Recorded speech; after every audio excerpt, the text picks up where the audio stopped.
Oi, eu sou a Jana, do Que Muda, e agora aqui do Vitalício também. Eu faço parte do SPR3 e hoje eu venho transbordar para vocês a segunda aula da semana da desconstrução. A segunda aula fala de crenças, as crenças que foram instaladas na nossa cabeça desde quando éramos pequenos. Daquelas coisas que a gente não pode fazer, não pode tal isso, não pode responder. Então eu vou detalhar algumas das minhas experiências. Tinha uma patroa da minha avó que ela era uma pessoa muito boa. Eu tinha na faixa de uns 7 anos. E ela tinha dinheiro, eu não sabia se ela era rica ou não. Mas toda vez que ela ia no portão da minha casa levar alguma coisa para minha avó, porque a minha família, meu pai e minha mãe, morávamos com meus avós. O pai e a mãe do meu pai, no caso. E toda vez que ela ia lá, todo mundo falava assim, ai, lá vem ela, toda metida, só porque ela tem dinheiro. Mas ela não falava nada, ela era uma pessoa boa, parecia uma pessoa, era muito simpática, ela sempre ia levar alguma coisa. E eu sempre ouvia assim, ainda bem que ela trouxe, né? Porque já que ela tem, ainda trouxe pouco, podia ter trazido mais. Então eu cresci ali, aprendendo, né? Fui ensinada que o rico, que quem tem dinheiro no caso, não é uma pessoa boa. Que ele sempre pode fazer mais, porque nós, né, as pessoas escassas, somos os pobres coitados, né? E eu não podia questionar isso. Outra coisa que eu aprendi também é o que o dinheiro não presta. O dinheiro não presta, o dinheiro só traz problemas, o dinheiro não tem nada de bom, que temos que ter o dinheiro no básico ali para sobreviver.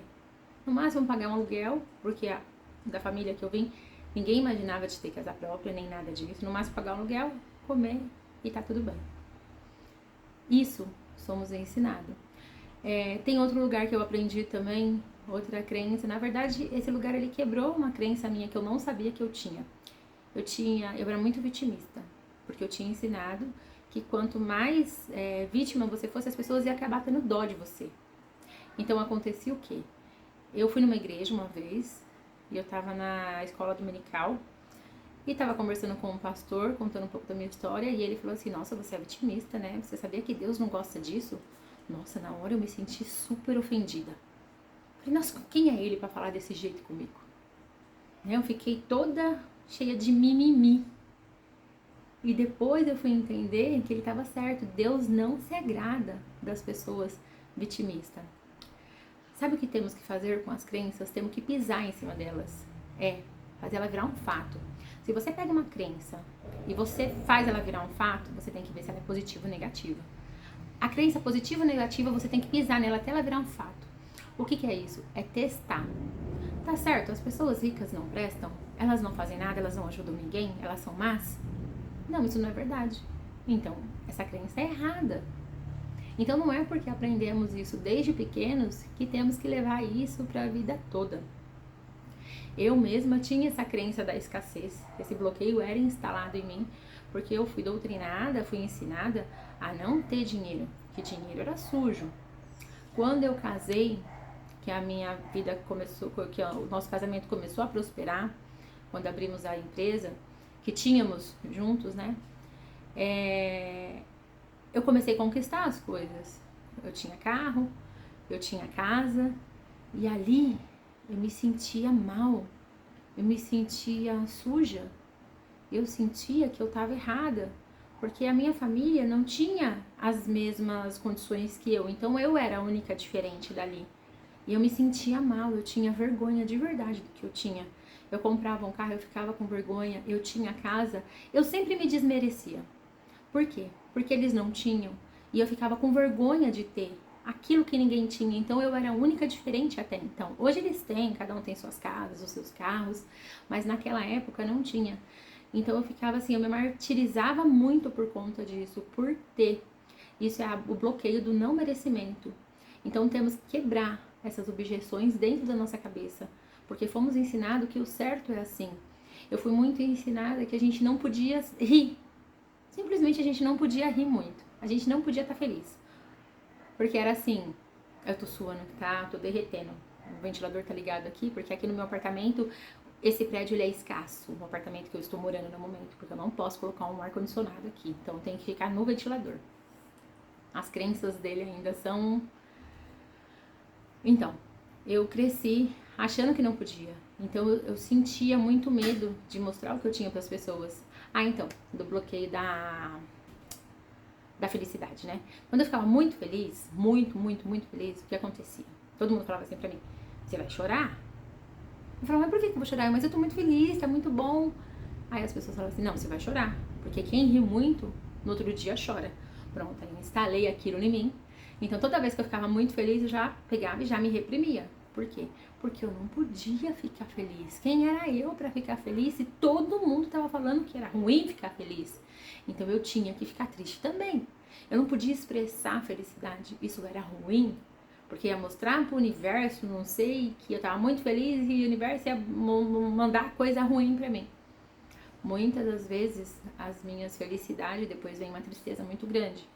Aí, hoje eu sei que é por coincidência, que tinham coisas na vida que tinham que acontecer. Mas isso foi instalado em mim. E eu fui entender isso só depois que eu conheci o Pablo.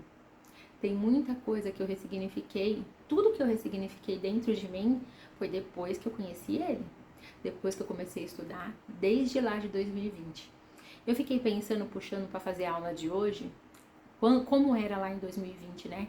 Eu lembro que eu via as aulas, eu estudava, só que eu não tinha a percepção que eu tenho hoje. Eu não conseguia entender do jeito que eu entendo hoje.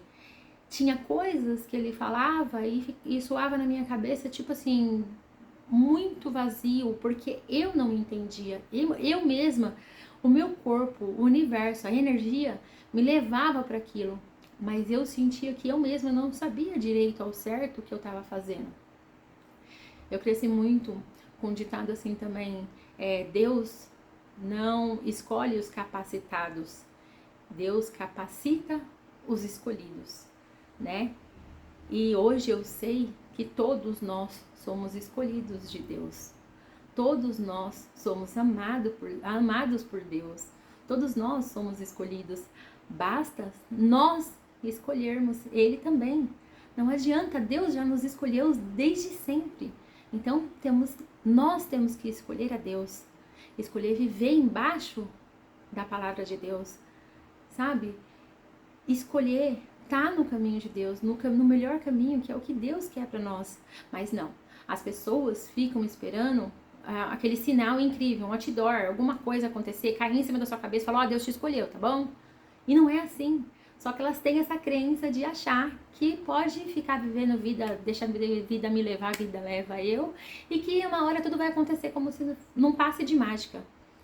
Deus, Ele capacita quem quer ser capacitado. As oportunidades são para todos. Não, mas eu sou muito humilde, eu sou muito pobre, eu não tenho como. Não, tudo começa na sua mente.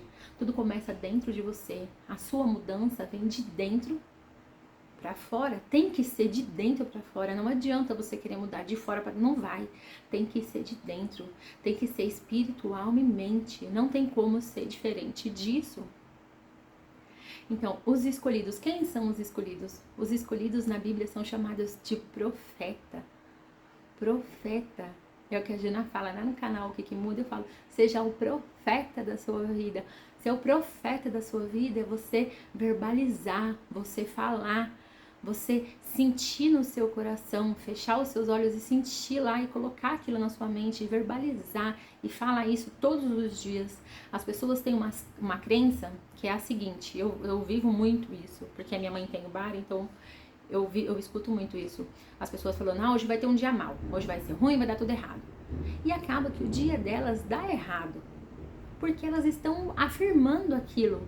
As pessoas não entendem que o universo dá mais daquilo que nós falamos, do que nós clamamos. Então, acaba tendo um dia mau. Por que as pessoas não fazem ao contrário? Em vez de falar que vai ter um dia mau, falar que vai ter um dia bom, um dia maravilhoso. Eu falo muito para as pessoas a respeito disso, assim, quando eu tenho oportunidade de não ser muito invasiva, né? Que nem eu tenho lato senso, tenho o leite senso, eu não sei como é que o Pablo fala, eu sei que tem pessoas que a gente pode falar, eu não lembro o nome certo agora. O lato senso e o straight senso. Acho que é alguma coisa assim. Porque tem hora da gente falar e tem hora da gente calar. Então, sempre porque eu posso, eu falo, já que você sabe que você fica afirmando coisas negativas pra sua vida, por que você não fala o positivo? Ah, não, isso daí não vai dar certo. Então é assim, elas acreditam que o errado vai dar certo, e por que não acredita que o bom vai dar certo também? Então assim, é muita coisa que a Jana não entende, eu, né, não entendo agora, mas tem muita coisa que eu já não entendo desde antes. Então assim, eu sempre me senti fora da casinha, eu sempre me senti fora desse mundo, até eu encontrar o Pablo e toda a equipe dele, que eles falam de um jeito que eu consigo entender e que eu consigo me ver, consigo me sentir acolhida. Voltando lá no profeta, de ser o profeta da sua vida, tem também de você profetizar coisas boas para você. E não tem como você amar a Deus mesmo se você não se sentir amado. Primeiro você tem que se sentir amado. Você se sente amado, você ama. Porque não tem como você falar assim, eu vou amar a Deus de qualquer forma. Não, primeiro você tem que se sentir amado. Por isso que tem que ser de dentro para fora, tem que partir de você. O seu processo tem que vir de você. Não adianta a outra pessoa estar falando, não adianta a Jana vir aqui falar com você, se você não sentir que tem alguma coisa errado. Porque o meu processo eu iniciei porque eu realmente não aceitava a vida que eu estava tendo. Eu não aceitava isso pra mim, eu não quero isso pra mim. Eu sei que Deus tem o melhor pra minha vida. E é nesse processo que eu tô indo, que eu estou caminhando. Então eu digo pra vocês, inicie o processo de vocês, quebre as crenças, quebre as objeções, não aceite, pergunte, faça perguntas, não aceite, não abaixe a cabeça. Quando alguém falar alguma coisa, você tem que concordar, não. Se for preciso, rebata sim. Não seja permissivo com você. Lembre sempre que você é a pessoa mais importante da sua vida, que tudo começa em você. Essa aula termina aqui. Se você conseguir, lá um Pablo dá como experiência, você puxar da sua mente as crenças que você tinha referente quando era com a sua família, com seus avós, com a igreja, com seus pais, com irmãos. Puxa aí na cabeça as crenças que foram instaladas em você, assim, baseado no que a Jana disse, e vê se vira um fato, vê se realmente está certo, vê se realmente isso serve para sua vida hoje, vê se realmente você precisa viver dessa forma hoje. Porque tem muita coisa, eu ouço muitas pessoas falar assim, mas eu aprendi desse jeito, tem que ser desse jeito. Eu vejo muitas pessoas falarem assim, mas eu nasci assim, você quer que eu mude por quê? A minha família é assim, por que você acha que eu vou ser diferente? Então, assim, isso são crenças, são os bloqueios que elas têm, elas acham que não merece, elas acham que tem que viver na escassez, elas acham que ter muito vai tornar essas pessoas uma pessoa má. Não, o dinheiro, ele enaltece o que você tem por dentro, por isso que Deus nos forja, por isso que tem todo um processo até chegar no fruto, que é o SPR, sabedoria, é buscar quebrar os bloqueios, quebrar as objeções, limpar a sua mente, buscar a sabedoria, buscar o reino mesmo, prosperidade, que é você crescer, que é você se fortalecer, é quando vem essa mudança de dentro para fora mesmo, você consegue transbordar, para depois vir o fruto. O fruto nada mais é do que a riqueza. Você só vai colher o fruto se você passar por esse processo de sabedoria, de prosperidade, que é você transbordar, de você crescer em pessoa, de você crescer mesmo de verdade, de dentro para fora e transbordar na vida das pessoas. Aí sim você vai colher o tão sonhado fruto, que é a riqueza que todos almejam. Não tem como você chegar nos frutos sem passar pelo processo. A Jana sempre fala que tudo é um processo, desde o nascimento até a morte. O Pablo usa muito a base lógica natural, que é BLN, base lógica natural. É que nem uma árvore. Tem como você colher uma maçã antes de plantar, nascer antes de plantar a árvore? Não tem como. Não é natural. Então, assim, aceita o seu processo. Deus vai te forjar, Deus vai te fortalecer, Ele vai te curar de todas as dores e de todas as crenças que você tem, para depois você transbordar. Você acha, mas eu vou transbordar o quê, Jana? transborda o que você está aprendendo, transborda o que está dentro de você, conta as suas experiências. Isso é importante para outras pessoas que estão passando a mesma coisa que você. Você acha que é pouco, mas o seu pouco é o muito do outro, é o ouro do outro. Isso é muito importante que você entenda isso, que é importante você transbordar. Quando nós estudamos, nós escrevemos, nós aprendemos. Quando nós transbordamos, nós aprendemos 2 vezes. É muito importante isso. Então, transborde na vida de alguém, tá bom? A Jana fica por aqui. Te vejo na 3ª aula da semana da desconstrução, para aí sim ter a reconstrução, que são as 70 chaves que vão ser viradas. Depois dessa semana da desconstrução, a Jana vem com as chaves para vocês, tá bom? Um beijo da Jana e até a 3ª aula.